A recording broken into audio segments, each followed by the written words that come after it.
Awesome. Good morning, everyone. Good morning, Serbo.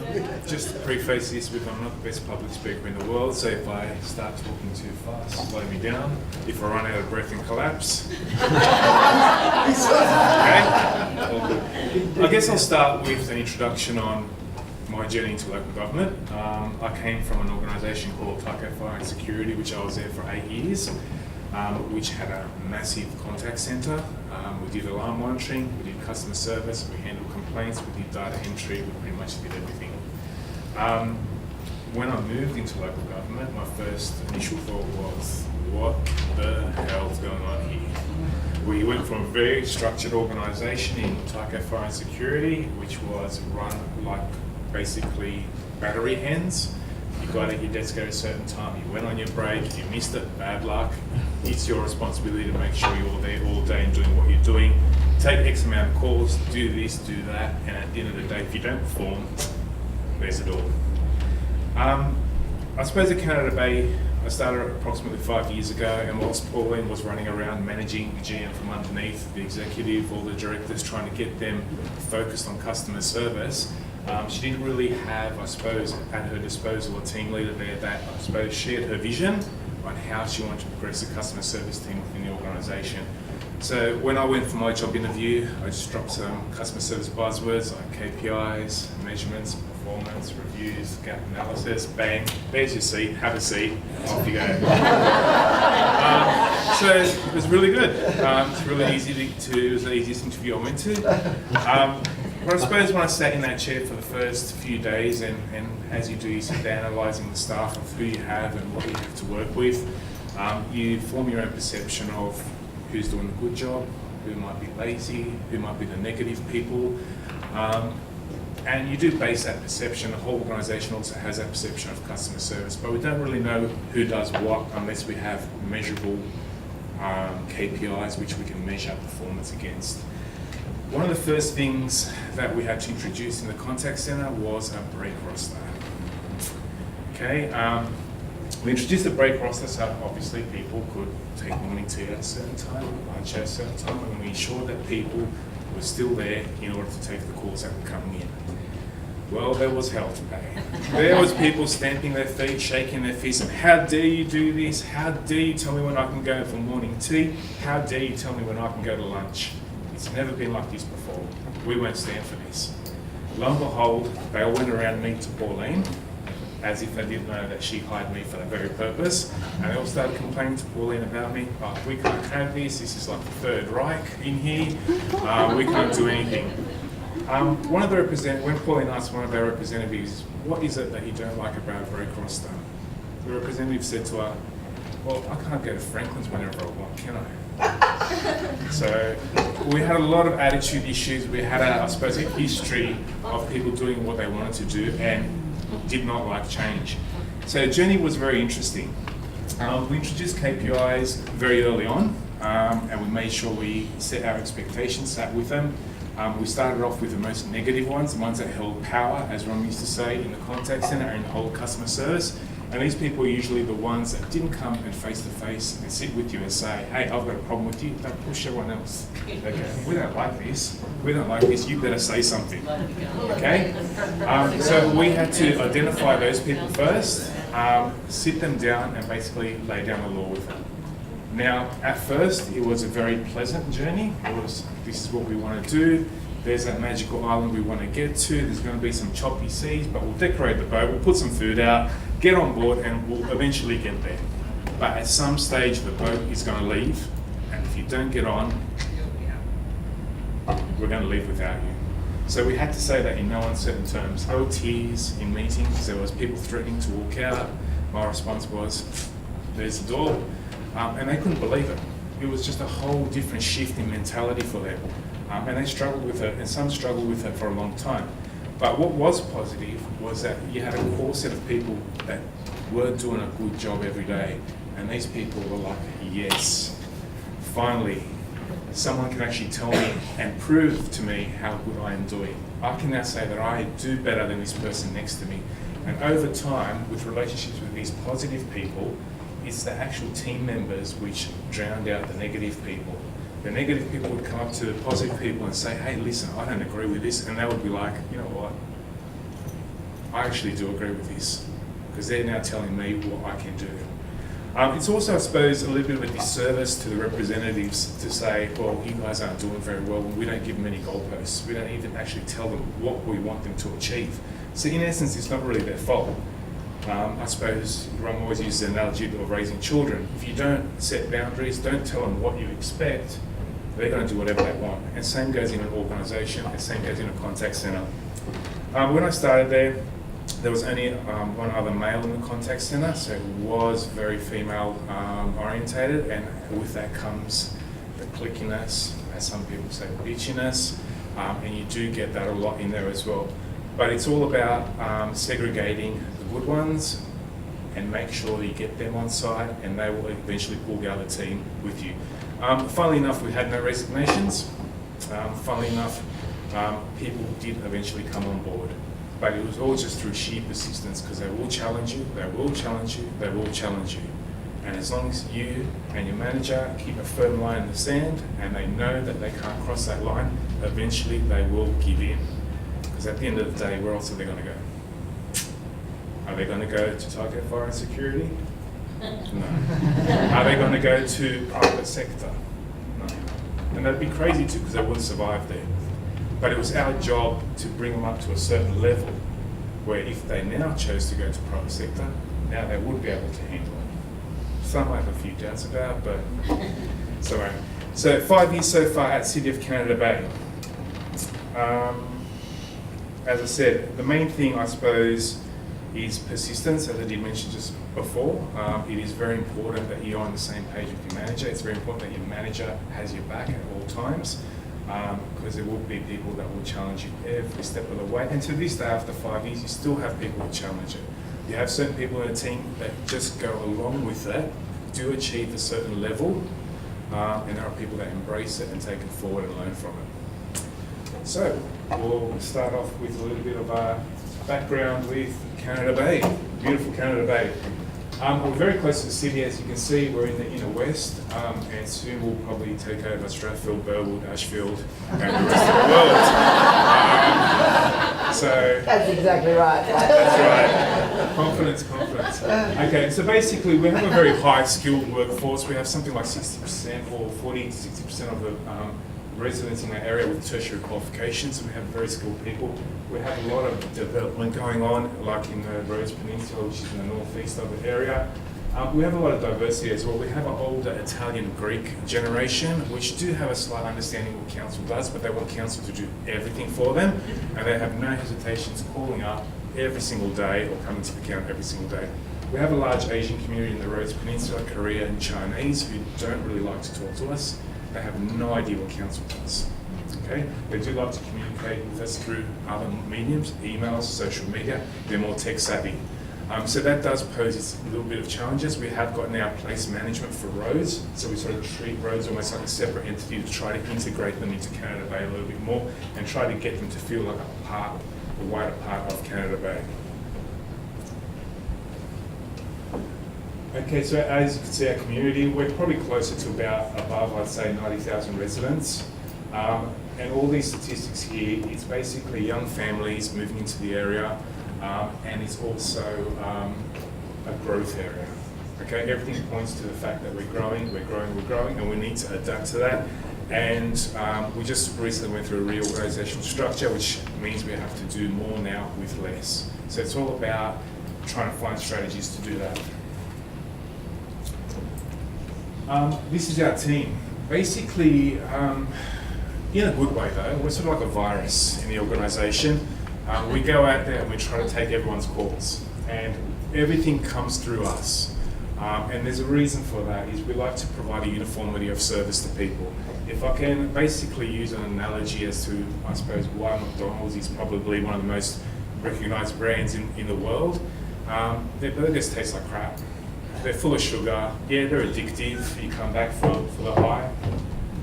But what it mostly is uniformity of service. So when you go into McDonald's, You get the same burger wherever you are in Australia for the same price, with the same service, with the same girl at the front, or the guy saying, "Welcome to McDonald's, how can I take your order?" Okay, so that's the way they succeed in the world. And that's the way we sort of look at it as well. We want every call that comes into Canada Bay, no matter if we need to resolve it or it needs to go else, to come through us. Okay. We are doing the best job we can to go out there and try to be better at first point resolution. We don't know everything. We try to meet with other teams regularly to see what we can do for them, to see how we can answer more of their calls, how we can provide better service to them as well, because they're also our internal customers. This is our basic structure. As you can see, we used to have 2 customer service team leaders. And that didn't necessarily work. One was in the contact center, one was on the counter, and they did have differing levels of expectations of their staff. So it's very confusing for the staff that would rotate between the 2. They'd come to the call center, and I would manage them a certain way and expect, adherence to your shift times. You're back from your break on 10 minutes, not 11, on 10 minutes. If you come to work at 8:16 instead of 8:15, you're late. And then we had a differing set of schedule on the counter. So we had to unify that. So we got rid of the 2 team leaders and we put in a coordinator in there to take care of both of that. And just to have that uniformity of vision across the whole customer service team. We also have a recreation and bookings coordinator, which does all our sporting fields, and which is, I suppose, a very political position in relation to sporting groups wanting to use sporting fields, etc., etc. And we have a customer service business and system support officer, which helps us with all our workflows, our forms, updating all the necessary tools that we need to use for our organisation. We do take a high volume of calls. We do have an extremely high amount of contacts on the front counter. Okay, part of the reason our calls are so high is we touch everything that comes into the organisation. We don't have separate numbers for anything. Graffiti hotline comes through us. Waste comes through us. We have waste contractors that will deal with some of our waste complaints, but we like to know about it first. If we can help them, we'll help them. If not, then we'll have to transfer them to them. But we're working more and more to become more first point resolution. Okay, so what are key performance indicators? Okay, as you can see there, we've got some nice terminology that measures the overall delivery of a service, enabling it to be assessed by both the business and its stakeholders. It's a tool, and we've got to recognise it as a tool. KPIs don't measure everything. They measure a part of their role, what you deem to be, I suppose, the most important part of their role, but there's a lot of other factors which go into consideration as well.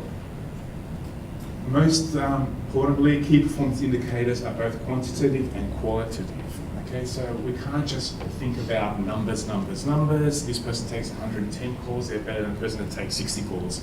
We've got to also focus about the quality, and it's how you set your KPIs which determine what value your representatives place on the task that they're doing. And we'll see that shortly.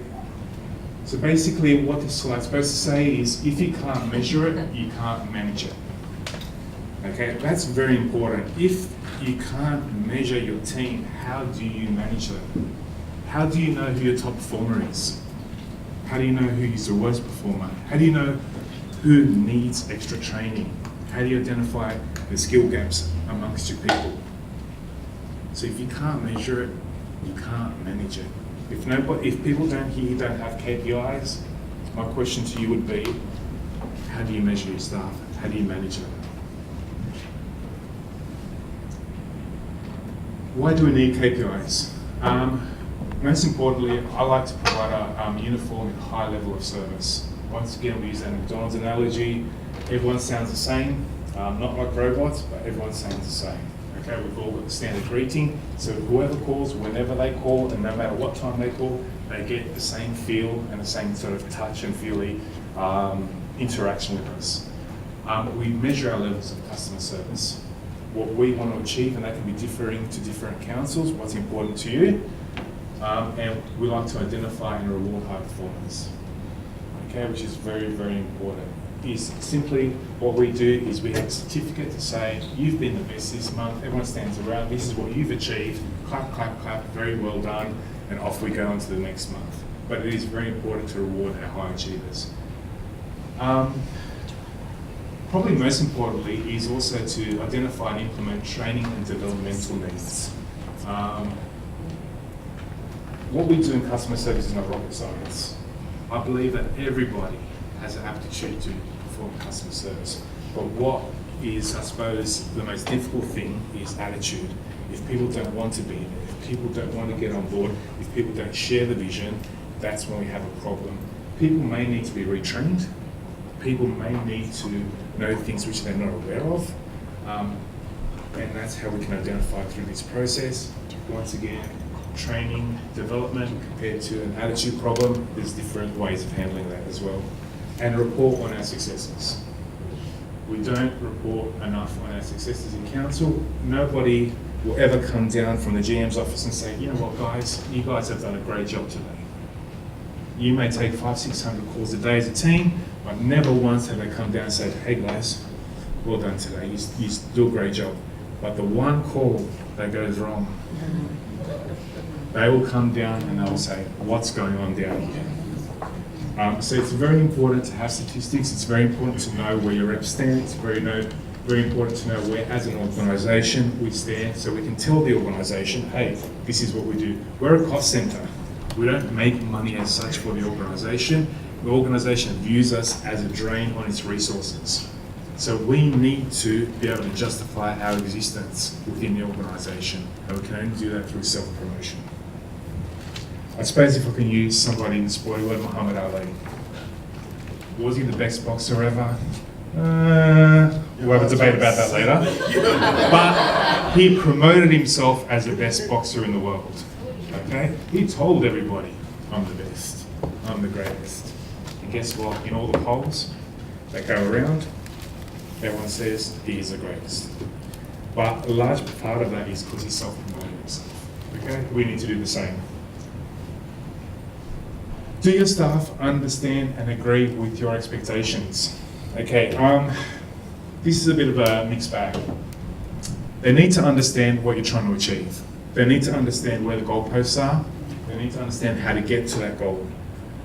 Not all of them will agree, but that's a journey that's going to take a little bit of time. Eventually, they will all agree, begrudgingly or not. Really, at the end of the day, you can't really change people that much to say, oh, I totally wholeheartedly agree with it. But as long as they understand, they know what your expectations are and they start achieving those expectations. It's very important to, I suppose, have a cascading strategy, aligning your KPIs with your organisational goals. There's no point having key performance indicators which don't align with your service level agreements, which then don't align with your organisational goals. You're basically pushing in three different directions. Your KPIs should help you achieve your service level agreements, and in turn your service level agreements should help you achieve your organisational goals. So it all filters up and then it all filters back down. And that also, I suppose, gives them a sense of their place in the organisation. They also get to understand that what they do matters to the organisation, contributes to the success of the organisation. So basically, we'll go quickly through what we do at Canada Bay. We do have KPIs in the contact centre, on the counter, and in administration. First of all, we just started in the contact centre because it's the easiest. You have the technology to report. On that, you have the tools at your disposal to say, this is how many calls you've taken, average handling time, your make busy time, etc., etc. But we also had to come up with a quality management program, or quality assurance as it's known in some other organisations. The way we have it set out at the moment is we have, and we'll see in the next few slides, we have a whole booklet of quality. So we have a booklet to say, what is an acceptable greeting? This is a script for an acceptable greeting in City of Canada Bay. What is building rapport with the customer? Is it using the customer's name when they provide it to you? What is active listening? I can't tell you how much it irritates me when I call my service provider up. They ask me for my name, I provide my name. 2 minutes later in the conversation they go, what was your name again? It creates a perception that I haven't been listening all along. So little things, little niceties like this help improve the customer experience. We have also in the quality Stuff as, have you given the right information to the customer? Was it concise? Did you control the call? And we'll go through more in a second. Productivity, numbers. How many calls do you get through? How long do you stay on not ready? What's your average handling time? All those basic statistics that we all know. Punctuality. We're very big at punctuality because you need to be at work on time. It's not accepted anywhere else in the world. Why should it be accepted in local government? Why should you have a 15-minute break for morning tea when somebody else has a 10-minute break? So they need to all be aware of that. And what we have is we have a little, which is probably unique to us, calls versus codes ratio. We like to basically put a resolution code on every call that we get so we can identify what type of calls we get in the organisation and who we take those calls for. Basically, they need to have just as many codes as calls in order to reach that target. We also do run reports to see what type of call resolution they're putting in, and if it's too heavily skewed in just, let's put general customer contact, and we do audits on to make sure that they're doing the right thing by that as well. I suppose the most interesting thing here is how we weigh these KPIs. As you can see, we've put the most emphasis on quality. 60% of the overall mark is quality of a call. So what we're telling our representatives is we value quality over everything else. At the same time, productivity is essential because you can't be on a call for 20 minutes. Yeah, you provided some great service, but there's another 10 people waiting to be served. You can't have, I suppose, a sense of discipline in the organisation, a sense of urgency if you don't have people that are punctual. If you have a small contact centre, we have 5 to 6 people in there on a day. We cannot have people running late from lunch. We cannot have people running late from their breaks. It needs to be set in stone. We tabulate all our KPIs into a percentage with the maximum achievable mark being 100%. Not all our KPIs are achievable, but they are a standard measure which everyone is measured against, so it is even. Also, what I've got to put into here as well is it has to be equitable. It can't be different from different people. If someone can take 100 calls a day, their target's not 110, and someone else that takes 80, their target can't be 90. It's got to be set where it's within reach, but at the same time, it's got to be fair for everybody. So, just touching base a little bit more on quality management. We use it to identify vocal behaviour descriptions that are objective and measurable. We describe the ways to define vocal delivery elements, such as report building or call control, define challenging call standards like voice, tone, quality, and empathy. Assemble a one-on-one feedback session, which is what we do after we assess them, and incorporate the definitions into a comprehensive quality management document. So when we first started this program, everyone got a copy of the quality management document. They all had some input in it as well, which is very important. And we sat down, went through and said, this is what we expect from you. Everyone had to sign off on that document to say that they agree to apply to that document. With the unions. What we use as a tool for, we're getting voice recording all this contact centre shortly, which is going to be awesome. So we're going to be able to digitalize a lot of what we do manually currently. Moderation forms enable the people who supervise to measure an agent's performance on actual calls against performance standards. It's very important to have an effective moderation form. You can't sit there, listen to a call and just on your own opinion go, yeah, I thought they did well, tick. Yeah, I thought they did well, tick or cross. Because at the end of the day, if you ever go down the performance management path, you have to be able to prove that you have, one, done it in a fair, objective way, and set against standards which everyone is set against. Otherwise, they will shoot you down in a heartbeat, okay? And you'll probably never get people after that. Also, it lets the agents know what is expected of them, which is really important as well. Here's just an example of our moderation form. I'll just go through a few things with it. We've got certain elements and certain criteria which are weighted within themselves as well. We've got, first of all, service delivery. So everybody starts on 100% on a call, okay? And you lose marks on things that you don't actually deliver, okay? Which makes it easier than going the other way. Because not all calls are the same. They have different content, different length of duration, and some things may not apply in certain calls.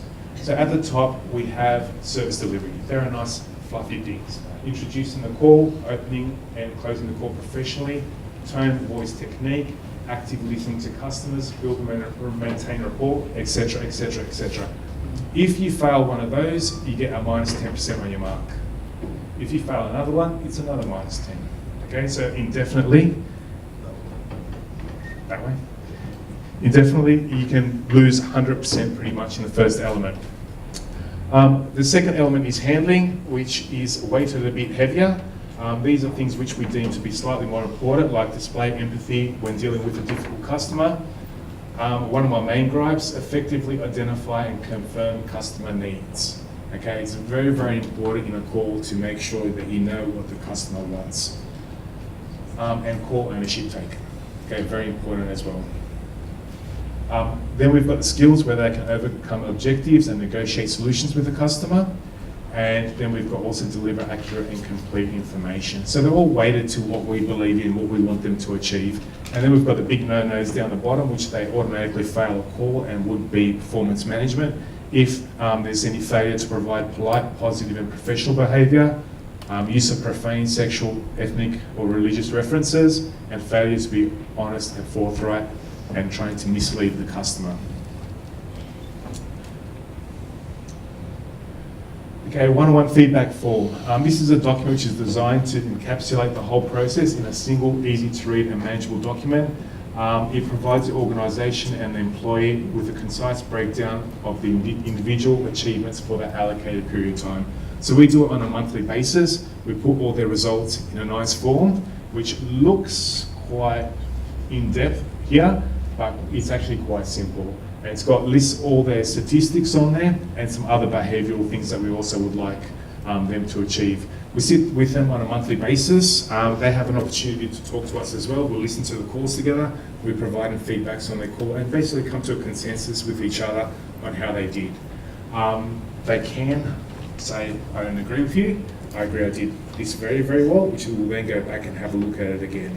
Because it's very important to gain their input and also not just dismiss any of their objections or thoughts on the issues. At the end of the process, we sit down, we have a chat. They sign off it, we sign off on it. So to say that we've both agreed that this is what you have achieved for that period of time, and then that goes on to their personnel file. I suppose one of the main things is that you use KPIs for is to identify and implement training and development needs. It does identify the gap. It does identify where people are falling short, and we need to use that as a training tool. We need to say, why is this person not achieving certain results? Because 9 times out of 10, it is a training or a developmental need, and we need to be, I suppose, a little bit kind with it and guide them in the right direction, set training plans for them, achievable targets, and then mentor them until they get up to where they need to get. If the cause is behavioural or attitude issue, then it turns into a performance improvement plan. And that's basically the first step on getting them out the door. If it's an attitude issue, I don't have too much tolerance with that. And Pauline tries to soften me a little bit on that. But if you're not there for the right reasons, there's plenty of other places you can be. So. This is our training needs identification checklist. The reason we did this is we would train and retrain staff on it. And then when they do the same mistake again, they would say, well, no one's ever showed me. Okay, so once again, we need proof that we have done the right thing by them and the right thing by the organisation. So we basically list where their shortcomings are. We list that when they were trained, what was achieved in that training, and the representative signs off on the training to say that they feel competent, that they have received the training and now can perform that function within the team. And how we put it all together. In our organisation, the one-on-one feedback sessions filter into our interim appraisals, which happen every 6 months, and then it goes on to the annual appraisals. There's no point doing the one-on-ones if at annual appraisal time it doesn't reflect what the one-on-ones have done for the past 12 months. So all the statistics cascade up into the interim appraisals and the annual appraisals, which then determine whether they will get a pay rise or not, be rewarded for their efforts or not. It's very important to do that. If they've achieved really well in their one-on-ones and then in their annuals you go, oh yeah, but I don't think you're going to get a pay rise. You're sort of debunking the whole process. Okay, so it needs to be fair, equitable, and it needs to go up the chain. Okay, it's also very important that you review the process. Every 12 months would be ideal. You get some input from the staff because the organisation changes, it's fluid, needs change, restructures happen, reorganisation happens, so you need to adjust for that as well. Recently, they got rid of some of our staff, so we've had to relax some of our service level agreements to cope with that. It's not, I suppose, ideal in some respects, but it is what's reasonable given the amount of resources we have. So it's not fair to put the pressure on the representatives to say you still need to perform at this level when there's 3 staff less in the team now. Questions? Thanks for watching our broadcast on the National Local Government Customer Service Network channel. I hope you got lots of hints and tips and tricks that you can use at your council. The case studies were great, the information's been great. I hope you're enjoying it, and don't forget to visit our website. See you next time.